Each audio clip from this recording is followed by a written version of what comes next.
The Indianapolis Colts made the right decision exercising Kwity Paye's fifth-year option. Let's get to it.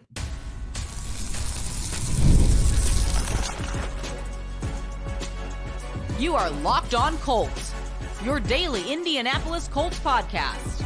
Part of the Locked On Podcast Network, your team every day. What is up, everyone? Thank you for tuning in and making us your first listen of the day. This is your daily podcast covering your Indianapolis Colts, part of the Locked On Podcast Network, your team every day. Today's episode is brought to you by Monopoly Go. Look, I admit it, I have a competitive side and is a big fan of Monopoly Go, the mobile hit twist on the classic Monopoly. So join your friends and download Monopoly Go, now free on the App Store or Google Play. Hello, everyone. I'm Zach Hicks of HorseshoeHuddle.com and your favorite co-host here on the Locked On Colts podcast. Jake is on vacation, so I'll be joined by a litany of guests going forward. And the first one, obviously, is my buddy Andrew Moore, my colleague over at HorseshoeHuddle.com. Actually, I think he's one of the bosses I submit my TPS reports to. So I think that's what Andrew qualifies now. So Andrew Moore here, one of my favorites over there at Horseshoe Huddle. All of my guys are my favorites over there, but obviously Andrew I've been working with for a while. We're going to talk about Kwity Paye's fifth-year option today. We're going to start off by talking about, the Colts picking up this option, what it means for the team, what it means for him. And then we're going to talk about what this option exercise means for other players on the roster. What does it mean for first-round pick Latu? What does it mean for Dayo Odeyingbo going forward? We're going to discuss that on today's episode. But first off, the Colts pick up Kwity Paye's fifth-year option. A little bit up in the air, obviously, coming into this week, if the Colts were going to do this or not. Obviously, they just spent a top 15 pick on another edge rusher. So, it seemed like, okay, they're going to pay another one on top of that with Kwity Paye, and they did exercise it. I believe his payment for not this upcoming season, but the next season will be $13.4 million. He's under contract for the 2025 season, so he's not going to be a free agent when Dayo Odeyingbo is expected to hit, which is great news for the Colts. So, fewer free agents to deal with there. But yeah, $13.4 million, I believe. I've seen so many different numbers thrown around, but I think it's like the 29th highest paid edge in football. I think that's what it is. You guys can correct me on that there. Who knows what it's going to be by the time that exercise option actually comes into play. It could be the 50th highest ranked by then. But yeah, $13.4 million for Kwity Paye, who had a really solid season last year. He'd been top 12 in run defense for Pro Football Focus last two seasons. His sack totals went up last year despite missing some time. So, Andrew, what do you think about this option that the Colts exercised with Kwity Paye? Yeah, I'll be honest, Zach. I didn't think that the Colts were going to exercise the fifth-year option, especially after the Latu pick. You look at it, and the Colts just have such a log jam at the edge position. But honestly, it's a good thing. It's a good thing to have all of those guys that you can trust to go out there and perform at a high level. Chris Ballard and Gus Bradley have been looking to get 8 or 9 guys that they can consistently rotate in and out, keep those guys fresh. But now that the Colts actually did pick up that fifth-year option, I'm really happy about it. And I think it was a fantastic move by the Colts, because when you look at Kwity Paye's body of work, is he an elite edge rusher? No. But he still, number one, he still has time. He's still a young player. He's entering his 4th season. You don't want to give up on these guys too early. The Colts have already had history of doing that. But when you look at what Kwity Paye already is, he's a very, very good run defender. Probably the best run defender at the edge position that the Colts have. He's consistently gotten better. We've gone from 4 sacks to 6 sacks to 8.5. So the sack numbers are getting there. You just want him to be able to put more consistent pressure on the quarterback. And I think when you add a guy like Latu, I think that can happen, because there's going to be more attention to Latu because he is so polished, because of the threat at the edge. And then you still have DeForest Buckner in the middle. So Kwity Paye isn't going to receive as many double teams, as much attention as he probably has in the past. So combine that with, another year working on his craft, another year in Gus Bradley's system, to now with a new defensive line coach, Charlie Partridge, who I know is very excited to work with Kwity Paye and will likely put him in some different situations to help take advantage of his skill set. And I think it's a really good move by the Colts. You're betting on a guy that's a big player in the locker room as well. I think the coaching staff trusts him, his teammates trust him. So when you're getting him for 13.4 million, and you're looking at that in the grand scheme of things, it's a low end starter money for the edge position in the NFL. I mean, you got to take that, and if Kwity Paye does end up taking another step, getting double-digit sacks, then you've got him on that deal for at least a year, and it looks like a pretty damn good bargain. So I really like the move that the Colts made here, and I think now it's up to Kwity Paye to go show that he was worth that, and go out and show not only was he worth that 13.4, but show that he can be, that big end that this team has been looking for, and solidify himself in that position for years to come. Yeah, I completely agree. And I think one thing that really comes to mind for me when it comes to Kwity Paye, and look, I don't think he's a $13.4 million per year player. I don't think he's that. I love Kwity Paye. I think he's a fantastic player for what he is, but I don't think he's that quality of player. But when you rationalize it this way, where I think he's going to be making $4.5 million this year, you put that with 13.4 the next season, it's like a 2-year, like $17.8 million contract. So it's roughly like a little over 8 a year, just backloaded to 2025. Then it's a lot more reasonable to expect that kind of contract from him. But another way to look at this here is just something that kind of irks me a little bit about the way we cover sports now. Not us in particular, but just the way that sports are covered and talked about, is that there's no room for middle ground with players anymore. It's the superstar or bust mentality with it. I mean, we look at first round picks nowadays, and typically, I think I saw the other day, it was 18 of the 32 options got picked up. And then of those 18 that got picked up, how many of these are going to be extended? Maybe like 10.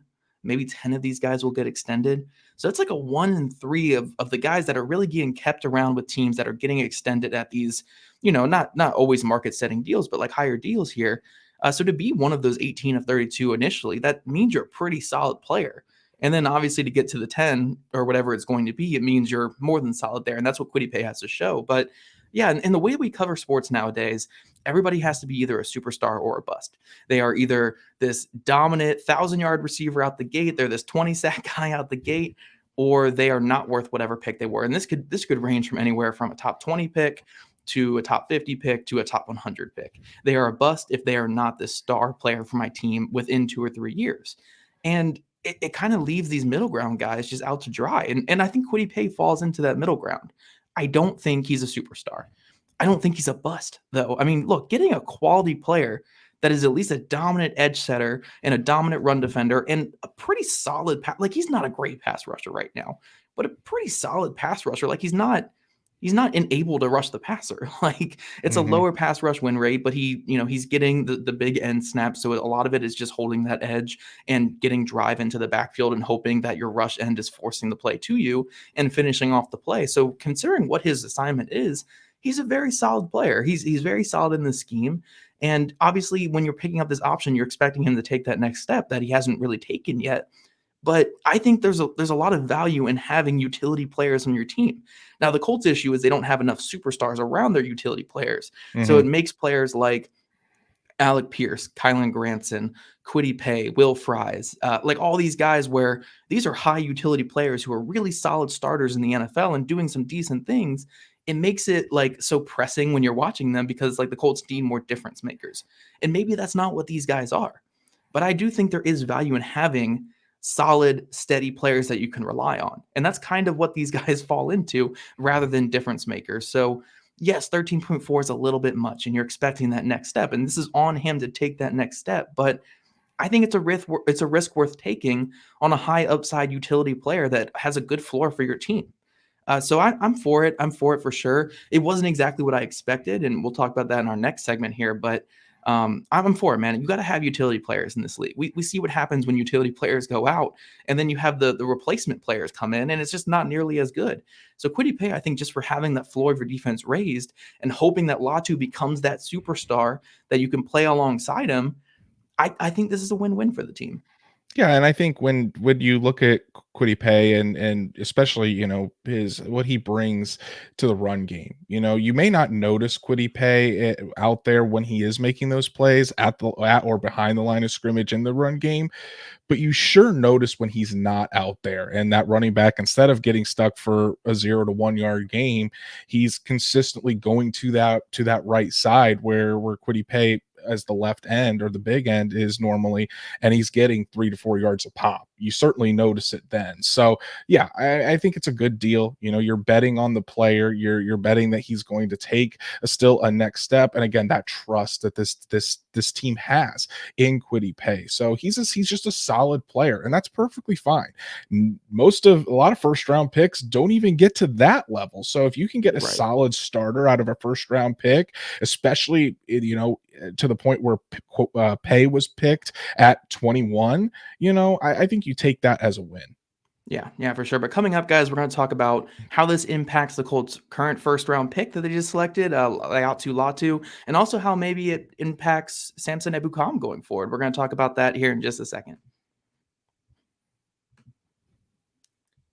But first, it's winner take all time in the NBA and NHL, and FanDuel is giving you a shot to bring home a big win of your own. Right now, new customers get $150 in bonus bets with any winning $5 bet. That's $150 to bet on spreads, money lines, player props, and more.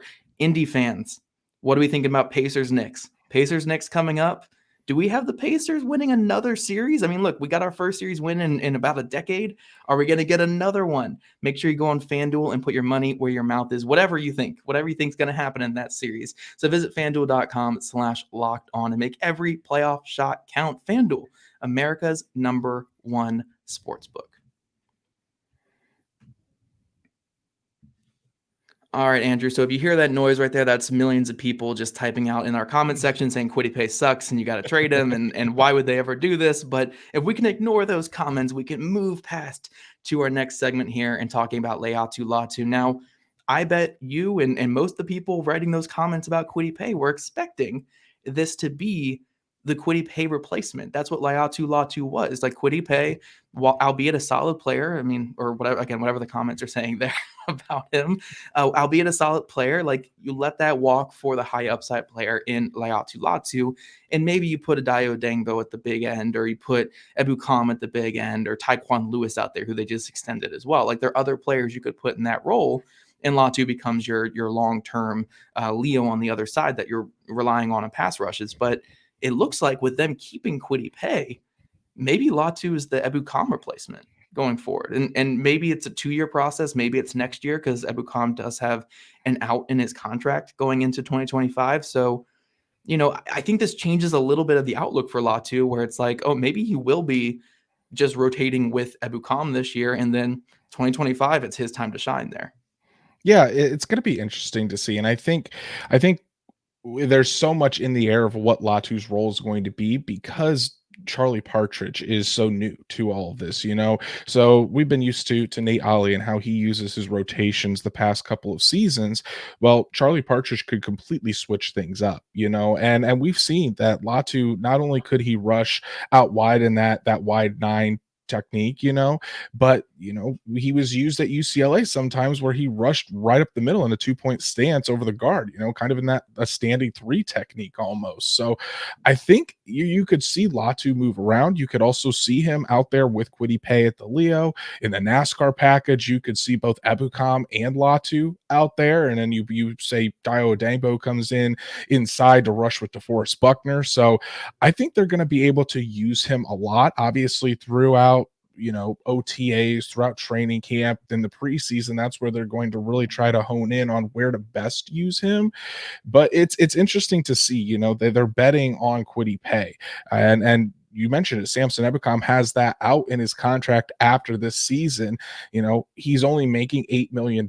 And when your guy that got the most sacks for you last season, and one of the guys that was in, I think, the top 5 as far as pressures last season for the Colts is only making $8 million. That's kind of a steal. So it'd be interesting to see, does Latu outperform Ebukam and force Ebukam into more of a reserve role? Because I think where his contract currently sits, at least from that standpoint, you could see him being a high upside, reserve, because let's face it, Tyquan Lewis is making, $6 million a year to be in a reserve role. So it's definitely going to be interesting to see how Charlie Partridge, how Gus Bradley really want to use Leatu Latu, how often they put him out there, because guys, I know he's the 15th overall pick, but they're not just going to give him that starting job. He's going to have to go out there and earn it. And, Samson Ebukam's not just going to roll over and give that role to him either. So it's going to be a really fierce battle in camp. Latu's still going to have to adjust a little bit to the NFL.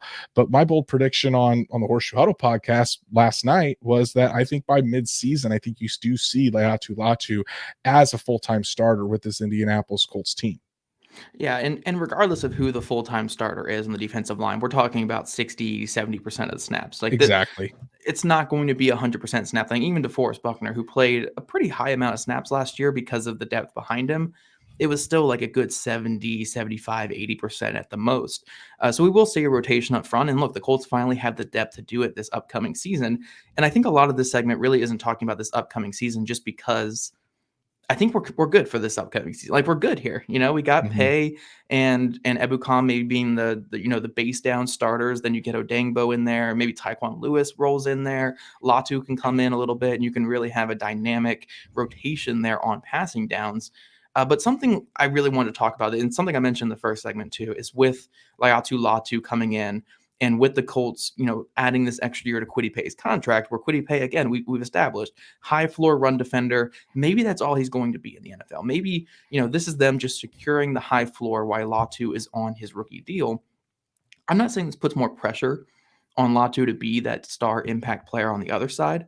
But if it is at the end of the day where the Colts are kind of, we're reserved that Kwity Paye is going to be Kwity Paye. Like we don't know if he's going to be much more, but Kwity Paye is going to be Kwity Paye. On the other side, that guy needs to be an impact pass rusher then. So again, I'm not saying this puts more pressure on Latu because he's the first defender taken in this draft class. He was taken 15th overall. We know there is pressure coming with that pick position. But I do think, like I said, you can have a lot of utility players in your team, but you need the difference makers. I think this Kwity Paye extension only works if Latu is that difference maker on the other side, because that makes Kwity Paye look better and that contract look better by default, if you get what I'm saying there. Yeah, absolutely. And I think, the way the Colts have been talking, since the draft, they have publicly shown that video multiple times of Chris Ballard saying we got the best effing pass rusher in the draft. And then Chris Ballard also talked about we love Kwity Paye. We think he's a great run defender. We think he can still take another step as a pass rusher. You hear Gus Bradley this week talk about it. We trust Kwity Paye and he does his job very, very well. It could mean that the Colts are at least wanting to see a world or a year or two down the road where, you have Latu at Leo, you have Kwity Paye at big end, and those are your long-term starters at those two positions. And I think if Latu works out, he really proves that he can be that dominant edge presence over there and consistently get sacks, put pressure on the quarterback, just wreak havoc in the backfield there, then I think the Colts you get both those guys long term, and then you just run with it, and you don't have to worry about the starters at edge. Obviously, you're still going to want to continue to add depth and continue to have those 8 or 9 guys that you can continuously rotate in and out. But I think it just shows that, number one, the confidence they have in Kwity Paye and the confidence they have in Latu, and I think Charlie Partridge's ability to get the best out of Latu so he can have the type of impact that the Colts think he's capable of doing. Yeah, and just to throw out a quick comparison here that'll rile up the comment section too is, it kind of reminds me a little bit of last year with the Texans, where John Grenard was playing some good football. It wasn't fantastic football, but some good football, steady football, showing the flashes. And then going into his last season on his rookie deal, which is what Paye technically was going into, he emerged with the sack numbers. Again, the pass rush win rate wasn't amazing, but the sack numbers came. That's because they added Will Anderson across from the top defender taken in that draft. I'm not saying it's a one-to-one comparison. Obviously, Latu's different from Anderson and Paye different from Grenard, but I do see a similar type of mold and maybe potential here in Indy with those two. But coming up, guys, we're going to talk about the player we've left out for most of this conversation, and that is Dayo Odeyingbo. Is Dayo Odeyingbo the odd man out now in Indianapolis going forward? We're going to talk about that here in just a second.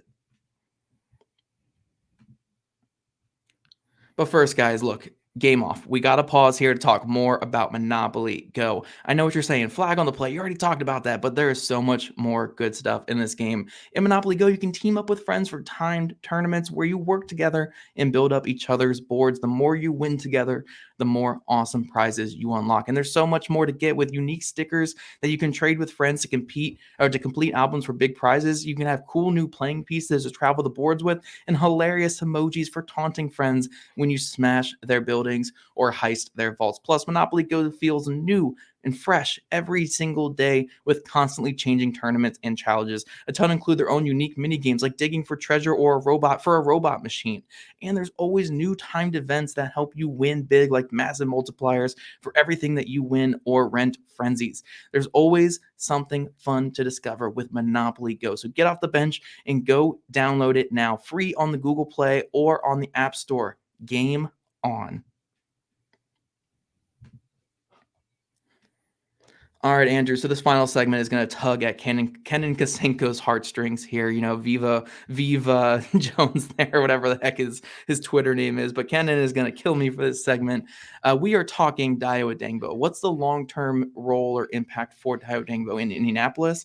And does he have a future with this team? Because one thing I really want to point out with this segment before we kick it off is I don't think necessarily picking up Kwity Paye's option says much about Dayo Odeyingbo's long-term fit in Indianapolis or long-term future in Indianapolis. But I do think taking Latu early, picking up Kwity Paye's option, giving Tyquan Lewis a 2-year extension, and extending DeForest Buckner, all of those together might say something about Dayo Odeyingbo's future in Indianapolis. So before I make any more points on this, what do you think? Do you think this is kind of pointing towards him being the odd man out?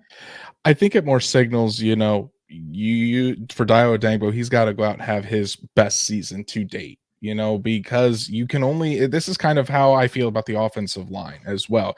You can only pay so many guys, and that's why we're not talking about the offensive line, but is Will Fries out after this year? What happens with Ryan Kelly, and it's kind of the same way with this pass rush group because you pick up Kwity Paye's option, you draft Latu at 15, those guys are going to be out there a lot.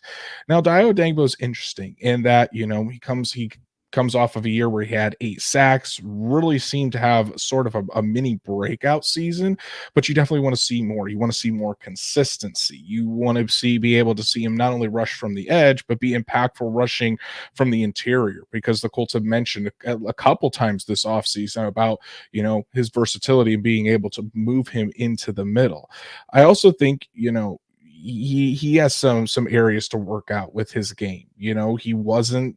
I was going back through the numbers this week, and my co-host on the pod, our colleague Drake Wally, said, Pro Football Focus had his run defense grade ranked really, really low.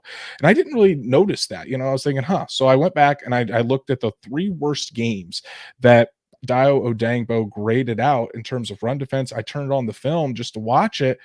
It checked out. He wasn't great against the run. And that was shocking to me because you think of Dayo Odeyingbo, and unless you're watching him really, really closely, he's a guy that's 6'6", 270, 280 pounds, those 36-inch arms or whatever. You think this guy's just going to be a menace and wrapping up running backs. That wasn't the case in 2023. So while he took a jump in his ability to rush the passer, it's almost like he took a step back in his ability to defend the run. So I think the Colts just want to see a more well-rounded Dayo Odeyingbo. And I do think that, I don't think that, I agree with you, Zach. I don't think that picking up Paye's option means that this is necessarily Dayo's last season with the Colts.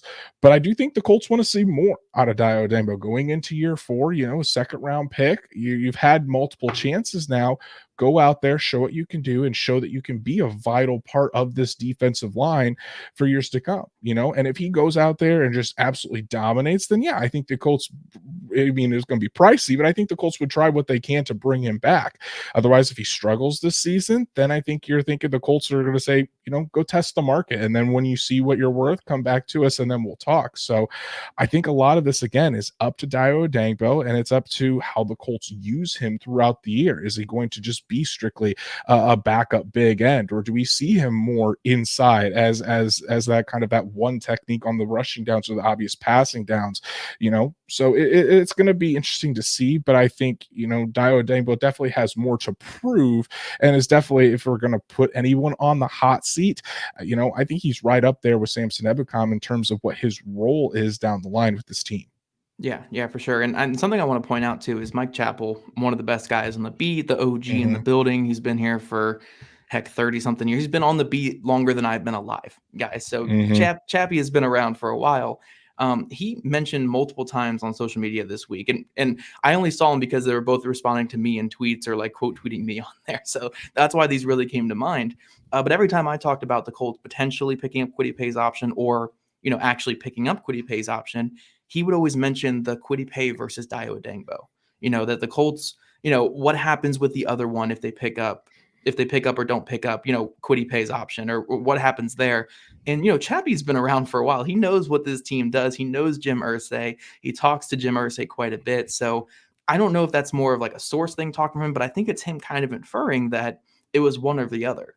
And I'm not fully there with Chappie. I'm not 100% there, but I do think that it could be coming down to that, because what I know about the Colts and what I know about Chris Ballard is they don't have a hard allocation of cap space per position group, but they have a rough one. They have a fairly rough. That's why you see on offensive line, once they paid, they Quentin Nelson, once they paid Ryan Kelly, once they paid Braden Smith, it became rookies at left tackle or lower paid guys at left tackle, and then rookies or lower paid guys at right guard, because they already allocated so much money. They're not going to keep allocating more and more money. I do think in the trenches, the Colts are more willing to allocate more and more money than they would be at like corner and safety and stuff, which we've obviously seen with the depth chart going into this next season. But I do think when you look at the contracts they have going forward, again, Tyquan Lewis is locked up through 2025. Kwity Paye now is making $13 million in 2025. DeForest Buckner through 2025, up to 2026, I believe, with his. Grover Stewart up to 2026 with his. Like, these guys are all locked in with pretty substantial contracts. Like, we're not talking like $1 million per year contracts. We're talking $10+ million in some cases. We're talking close to it. Or Samson Ebukam is in here for 2025, technically still at $8 million a year. So I think when you look at all that money there, like, where is Dio's money? Where, like, even if he has a solid season rushing the passer in the NFL is close to $10 million per year. Like, it may be 8, 9, 10. I mean, that's what Ebukam, coming off a decent season or whatever with the 49ers, the Colts gave him 3 years, $30 million with that, or 3 years, $24 million with that, like a good $8 million per year in there. And Dio, if he has just a solid season, going to get close to that. Where is his money with the Colts?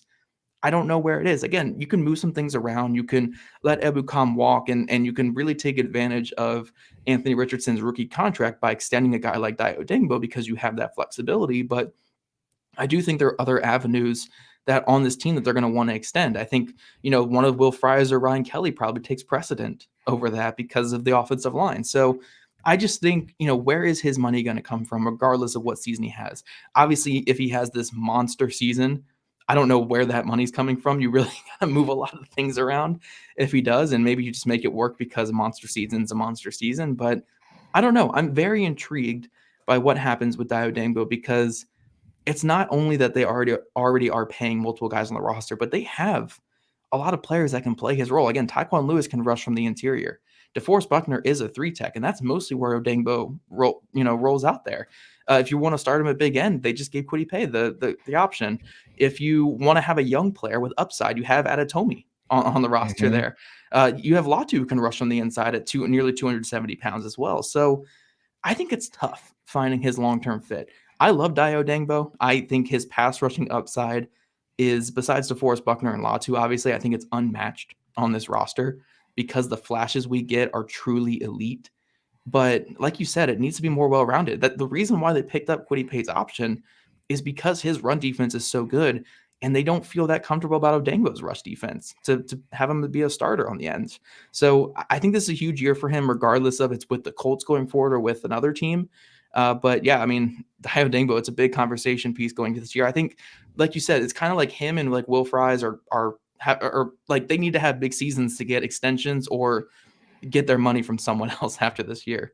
Yeah, and you think about it too, it very well could be possible that Dio Dangle has to at least match what he did last season or go above that while potentially getting a little bit less snaps because Leatu Latu is going to eat into those snaps. He's going to eat into everybody's snaps because you want to get your number 15 overall player out on the field because you are investing so much into this player. You think he can be that dominant edge rusher for you that the Colts really haven't had in the Chris Ballard area. Really, the Colts haven't had since Robert Mathis. You want him to get out on the field. And what does Chris Ballard always say? These guys, the only way they get better is by playing. Those live reps. He's seen it multiple times with the pass rush, sending out Paye and Odango. Now with the cornerback group and Brents and Jones, the safety group with Cross, they're going to want to play Latu and try to get him as many snaps as possible so he can continue to develop. And if that's the case, Dio Odango, his snaps are going to eat into that. So yeah, it's going to be very interesting because if he does go out there and ball out, I think the Colts, no way they're going to let him to walk. But how much money is going to be there. So if you can get him for if he goes out, has a great season, you can still get him for about 10 million. I think that's probably the absolute max that the Colts would end up trying to dish out for Odangbo, and it's 10 million per year. Yeah. One thing I will say though, before we get out here for the day, is all these concerns are for 2025. All I can say about 2024 Yes. with this defensive line is it's going to be fun. It's going to Mhm. be fun as long as these guys can stay healthy. We have 3 defensive tackles that can defend the run now. We have Raekwon Davis in here, which we haven't talked about. He can defend the run, which is awesome. We have a bunch of pass rushers coming off the edge. We got some young guys in like Isaiah Land and Adetomi as well. It's going to be fun this year with the Colts pass rush group up front.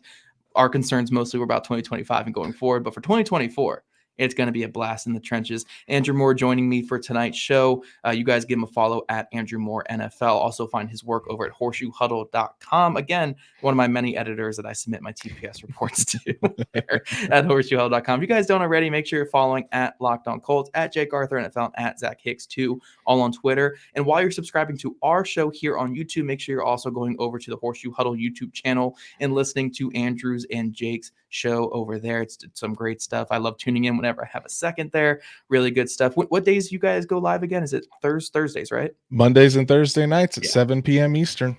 Perfect. They didn't get affected by the processing issues of YouTube last night by going live, which gave me my idea to live stream ours on YouTube there.